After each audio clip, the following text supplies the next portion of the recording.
ரொம்ப டயர்டா இருக்கு. இயற்கையான டேட்ஸ், பாதாம், பிஸ்தா, கேஷ்யூ அண்ட் ஹனி கொண்டு தயாரிக்கப்பட்ட லயன் டேட் நட் பைட்ஸ். இனிமே கண்ணை மூடிட்டு கடலை எண்ணெய் வாங்கலாம். ஏன்னா மந்த்ரா கடலை எண்ணெய் இதயத்தின் தயாரிப்பு. வறுக்க, பொரிக்க, ஏன் எல்லா சமையலுக்கும் மந்த்ரா தான். மந்த்ரா கடலை எண்ணெய், அபார ருசி, ஆரோக்கியமான உடல் நலம். வணக்கம். செய்தி சுருக்கம். பெரம்பூர் வாக்காளர் வழக்கு, ஹைகோர்ட் அதிரடி உத்தரவு. தமிழக சட்டசபை தேர்தலில் தாவிக தலைவர் விஜய் பெரம்பூர், திருச்சி கிழக்கு தொகுதிகளில் போட்டியிட்டார்.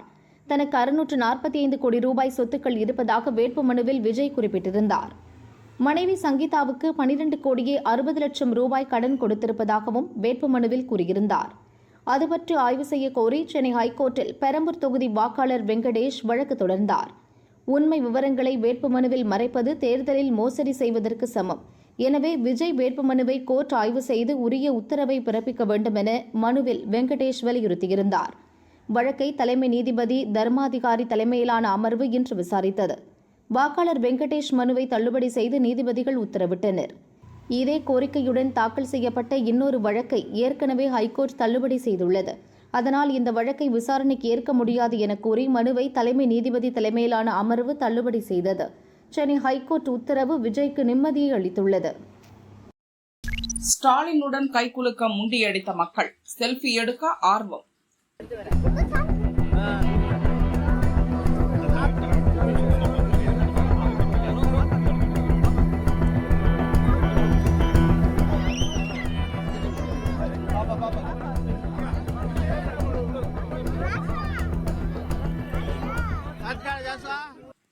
சட்டசபை தேர்தல் ஓட்டுப்பதிவு முடிந்த நிலையில் ஸ்டாலின் ஓய்வெடுக்க கொடைக்கானல் சென்றுள்ளார்.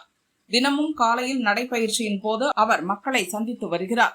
இன்று மனோரஞ்சிதம் நீர்த்தேக்கம் பகுதியில் ஸ்டாலின் நடைபயிற்சி செய்தார். அந்த பகுதியை சுற்றி பார்த்துவிட்டு அப்சர்வேட்டரி சாலை வழியாக விடுதிக்கு திரும்பினார். அங்கு கூடியிருந்த மக்கள் ஸ்டாலினை பார்த்ததும் உற்சாகமடைந்தனர்.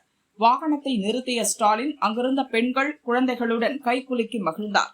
வாகனத்தில் இருந்தவாறு பொதுமக்களுடன் பேசி அங்கு சிறிது நேரம் செலவிட்டார். பின்னர் அங்கிருந்து விடுதிக்கு கிளம்பி சென்றார்.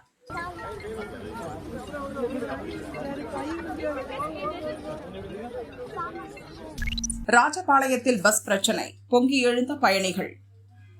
ராஜபாளையம் புதிய பஸ் நிலையத்தில் இருந்த நேற்று மாலை 6 மணி முதல் மதுரை, திருச்சி, திருப்பூர் மற்றும் கோவைக்கு சிறப்பு பேருந்துகள் இயக்கப்பட்டன. கோவை பேருந்துகளில் ஏறிய பயணிகளை முன்பதிவு செய்யப்பட்டிருக்கிறது என கூறி நடத்துனர்கள் கீழே இறக்கிவிட்டனர். எரிச்சல் அடைந்த பயணிகள் டிரைவர், கண்டக்டர்களுடன் வாக்குவாதத்தில் ஈடுபட்டனர். இதனால் பஸ் நிலையத்தில் பரபரப்பு நிலவியது. பிறகு போக்குவரத்து கழக நிர்வாகிகள் வந்து பயணிகளுடன் பேச்சு நடத்தினர். கூடுதல் பேருந்துகள் இயக்கப்பட்டதால் பயணிகள் கோவைக்கு புறப்பட்டு சென்றனர்.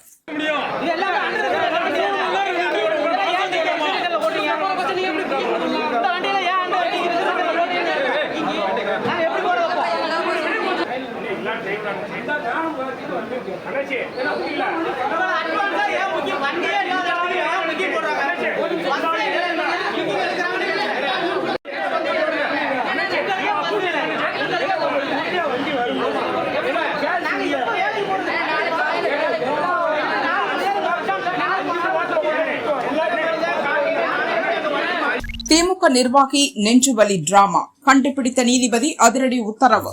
திருச்சி ஹாஸ்பிட்டலில் 2 நாட்களாக நாடகம். திருச்சி மாவட்டம் மணப்பாறை திமுக கிழக்கு ஒன்றிய செயலாளராக இருப்பவர் ஆரோக்கியசாமி. இவர் மீது மணல் கடத்தல் உள்ளிட்ட பல்வேறு வழக்குகள் உள்ளன. சில நாட்களுக்கு முன் மணப்பாறை டாஸ்மாக் பாரில் நடந்த தகராறில் பாரதிய ஜனதா நிர்வாகி பாலசுப்ரமணியன் தாக்கப்பட்ட வழக்கிலும் ஆரோக்கியசாமி அக்யூஸ்டாக சேர்க்கப்பட்டார். பாலசுப்ரமணியனை தாக்கிய 3 பேரை பணம் கொடுத்து தாக்கச் சொன்னதாக ஆரோக்கியசாமி மீது வழக்கு பதிவு செய்யப்பட்டது. அந்த வழக்கில் நேற்று முன்தினம் காலை மணப்பாறை போலீசார் ஆரோக்கியசாமியை விசாரணைக்கு அழைத்துச் சென்றனர். இதையடுத்து 300க்கும் மேற்பட்ட அவரது ஆதரவாளர்கள் போலீஸ் ஸ்டேஷனை முற்றுகையிட்டனர். ஆரோக்கியசாமியை விடுவிக்க கோரி போராட்டத்தில் ஈடுபட்டனர். ஆனாலும் போலீசார் விடாப்பிடியாக அவரை கைது செய்தனர். அப்போது அவரது மொபைல் போனை போலீசார் ஆராய்ந்த போது மணப்பாறை பூத் நம்பர் 225 போலீசாருக்கு எதிராக வன்முறையை தூண்டிவிட திட்டம் போட்டதற்கான மெசேஜுகளை போலீசார் கண்டுபிடித்தனர். உண்மையில் தேர்தல் நாளன்று 225வது பூத்தில் பிரச்சனை ஏற்பட்டு பதற்றமான சூழல் ஏற்பட்டது. போலீசார் தடியடி நடத்தியதில் சிலர் காயமடைந்தனர். கைது செய்யப்பட்ட ஆரோக்கியசாமியை மருத்துவ பரிசோதனைக்காக திருச்சி அரசு மருத்துவமனைக்கு போலீசார் அழைத்துச் சென்றனர். அங்கு சென்றதும் ஆரோக்கியசாமி தனக்கு நெஞ்சு வலிப்பதாக கூறியுள்ளார். உடனடியாக அவசர சிகிச்சை பிரிவில் அவரை போலீசார் அட்மிட் செய்தனர். ஆனால் டாக்டர்களை பரிசோதனை செய்ய விடாமல் முரண்டு பிடித்துள்ளார். ஆரோக்கியசாமி அமைச்சர் நேருவின் ஆதரவாளர், மேலிடத்தில் செல்வாக்கு மிக்கவர் என்பதால் டாக்டர்கள் எதுவும் செய்யாமல் விட்டுவிட்டனர். இந்த விஷயம் பற்றி முசிறி கோர்ட் மாஜிஸ்ட்ரேட்டுக்கு தகவல் தெரிவிக்கப்பட்டது. அவர் அன்றிரவு திருச்சி அரசு மருத்துவமனைக்கு வந்தார். டாக்டர்களிடம் ஆரோக்கியசாமி உடல்நிலை குறித்து மாஜிஸ்ட்ரேட் கேட்டார். டாக்டர்களோ அவரது உடல்நிலை நன்றாக இருக்கிறது, அவர் நெஞ்சுவலி என சொல்லி நாடகம் போடுவது போல தெரிகிறது என தெரிவித்தனர்.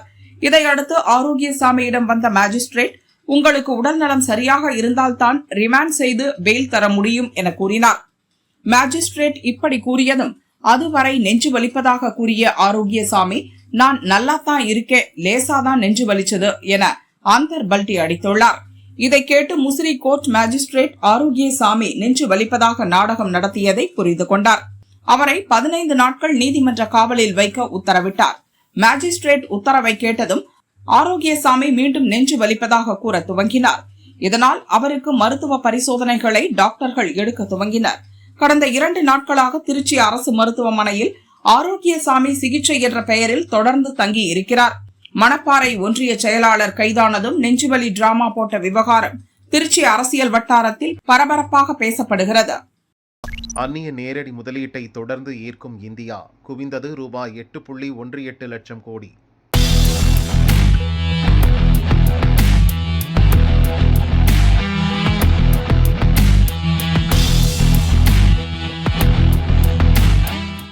சர்வதேச நாடுகள் முதலீடு செய்ய சிறந்த நாடாக இந்தியா விளங்குவதாக மத்திய அரசின் தலைமை பொருளாதார ஆலோசகர் அனந்த நாகேஸ்வரன் தெரிவித்துள்ளார்.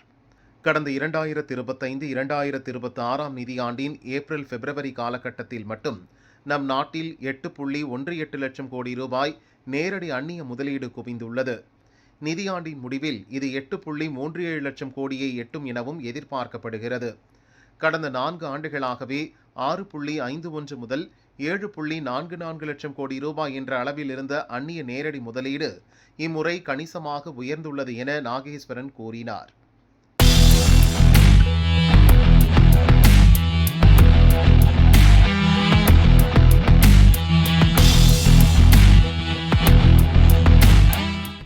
கோதுமை உற்பத்தி பாதிப்பில்லை. நாட்டின் மொத்த கோதுமை உற்பத்தியில் பெரிய பாதிப்பு ஏற்படவில்லை. உள்ளூர் அளவில் ஏற்பட்ட மழை சேதங்களை சமாளிக்கும் திறன் வேளாண் துறைக்கு உள்ளது. காலநிலை மாற்றங்கள் சவால்களை தந்தாலும் நம் விவசாயிகளை அவற்றை திறம்பட சமாளித்து வருவதாக மத்திய வேளாண் அமைச்சகம் தெரிவித்துள்ளது. நடப்பாண்டில் கோதுமை உற்பத்தி 11 முதல் 12 கோடி டன்னாக இருக்கும் என மத்திய உணவுத்துறை செயலர் கூறியுள்ளார்.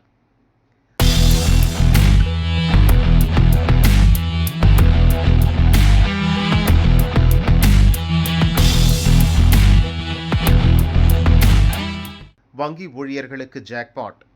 பொதுத்துறை வங்கிகள், நிதி நிறுவனங்கள் மற்றும் காப்பீட்டு நிறுவன ஊழியர்களுக்கான ஊதியம் 5 ஆண்டுகளுக்கு ஒருமுறை மாற்றியமைக்கப்படும்.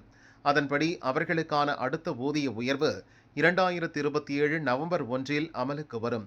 இதற்கான இருதரப்பு பேச்சுவார்த்தை துவங்க வங்கித்துறை தலைவர்களுக்கு மத்திய நிதியமைச்சகத்தின் கீழ் செயல்படும் நிதி சேவைகள் துறை சுற்றறிக்கை அனுப்பியுள்ளது.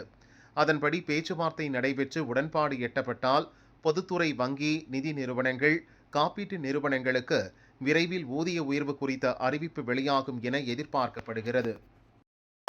வாரத்தின் முதல் நாளில் தங்கம் விலை உயர்வு. சர்வதேச சந்தைகளின் பொருளாதார நிலவரங்கள், தங்கம் மீது முதலீட்டாளர்கள் காட்டும் ஆர்வம் போன்ற காரணங்களால் தங்கத்தின் விலையில் ஏற்றம் இறக்கம் காணப்படுகிறது. நேற்று முன்தினம் தங்கம் விலை சவரனுக்கு 800 ரூபாய் அதிகரித்து 1,13,600 ரூபாய்க்கு விற்கப்பட்டது. நேற்று நகை மார்க்கெட்டுக்கு விடுமுறை என்பதால் தங்கம் விலையில் மாற்றமில்லை. இன்று 22 கேரட் ஆபரண தங்கத்தின் விலை சவரனுக்கு 240 ரூபாய் அதிகரித்து 1,13,840 ரூபாய்க்கு விற்கப்படுகிறது. கிராமுக்கு 30 ரூபாய் அதிகரித்து 14,230 ரூபாய்க்கு விற்பனை செய்யப்படுகிறது. வெள்ளி விலையில் மாற்றமில்லை. 1 கிராம் 270 ரூபாய்க்கும் 1 கிலோ 2,70,000 ரூபாய்க்கும் விற்கப்படுகிறது. ஓட்டு போட சொந்த ஊர் போன சென்னை வாசிகளுக்கு அதிர்ச்சி. இப்படியா பண்ணுவீங்க? சிரமத்துடன் திரும்பிய மக்கள். தமிழ்நாட்டு சட்டசபை தேர்தலில் ஓட்டளிக்க சென்னையிலிருந்து 10 லட்சத்துக்கும் அதிகமானவர்கள் சொந்த ஊருக்கு சென்றனர். தேர்தல் முடிந்ததும் ஊரில் 2 நாள் ஓய்வெடுத்த சென்னை வாசிகள் திங்கட்கிழமை பணியில் சேர வசதியாக சென்னைக்கு நேற்று முதலே வர துவங்கினர். பெரும்பாலானோர் பஸ், கார் மற்றும் ரயில்களில் வந்ததால் சென்னையின் முக்கிய சாலைகளில் நேற்று கடும் போக்குவரத்து நெரிசல் ஏற்பட்டது. பலர் சீக்கிரமாக வந்து சேர்வதற்காக விமானத்தை பிடித்து சென்னைக்கு வந்தனர். இதனால் நேற்று இரவிலிருந்து தூத்துக்குடி, மதுரை, திருச்சி, கோவை போன்ற நகரங்களிலிருந்து சென்னைக்கு வரும் விமானங்களில் பயணிகள் கூட்டம் அலைமோதியது. பெரும்பாலான விமானங்களில் டிக்கெட்டுகள் இல்லாத நிலை ஏற்பட்டது. டிக்கெட்டுகள் இருந்த விமானங்களில் கட்டணங்கள் பல மடங்கு உயர்த்தப்பட்டது. இது பயணிகளை அதிர்ச்சி அடைய வைத்துள்ளது. தூத்துக்குடி டு சென்னைக்கு வழக்கமான கட்டணம் 5354 ரூபாய். நேற்று இரவு முதல் இன்று காலை வரை விமான கட்டணங்கள் 17,089 ரூபாய் வரை உயர்ந்து காணப்பட்டது. மதுரை டு சென்னைக்கு வழக்கமான கட்டணம் 5,099 ரூபாய். இன்று காலை வரை 32,508 ரூபாய் வரை கட்டணம் வசூலிக்கப்பட்டது. திருச்சி டு சென்னைக்கு வழக்கமான கட்டணம் 4,551 ரூபாய். நேற்று இரவு முதல் 14,310 ரூபாயாக உயர்ந்தது. கோவை டு சென்னைக்கு வழக்கமான கட்டணம் 4,634 ரூபாய். இன்று காலை வரை 11,149 டிக்கெட் கட்டணம் உயர்ந்திருந்தது. விமான டிக்கெட் கட்டணம் பல மடங்கு அதிகரித்தது ஓட்டளிக்க சென்ற மக்களுக்கு கடும் அதிர்ச்சியை அளித்தாலும் தொழிலை பார்த்தாக வேண்டுமே என்ற எண்ணத்துடன் வேறு வழியின்றி அதிக பணத்தை கொடுத்து சென்னை திரும்பினர். 1000 டன் பால் பொருட்களுடன் காஷ்மீரை அடைந்த சரக்கு ரயில். உணவுப் பொருள் விநியோகம் சீராக்கும் நடவடிக்கை வெற்றி. எண்ணற்ற மேடு பள்ளங்கள், மலைத்தொடர்கள், பள்ளத்தாக்குகள், சமவெளிகள் என பல வகை நிலப்பரப்புகளை தன்னகத்தை கொண்டது ஜம்மு காஷ்மீர். எப்போதும் ஜில்லென்ற காலநிலை நிலவினாலும் குளிர்காலங்களில் உறைபனி காரணமாக இங்கு சாலை போக்குவரத்து முற்றிலும் முடங்குவது வழக்கம். மழை காலங்களில் நிலச்சரிவுகள் ஏற்படுவதால் மலைப்பாங்கான இடங்களில் சாலை அரிப்பு ஏற்பட்டு போக்குவரத்து முடக்கம் ஏற்படும்.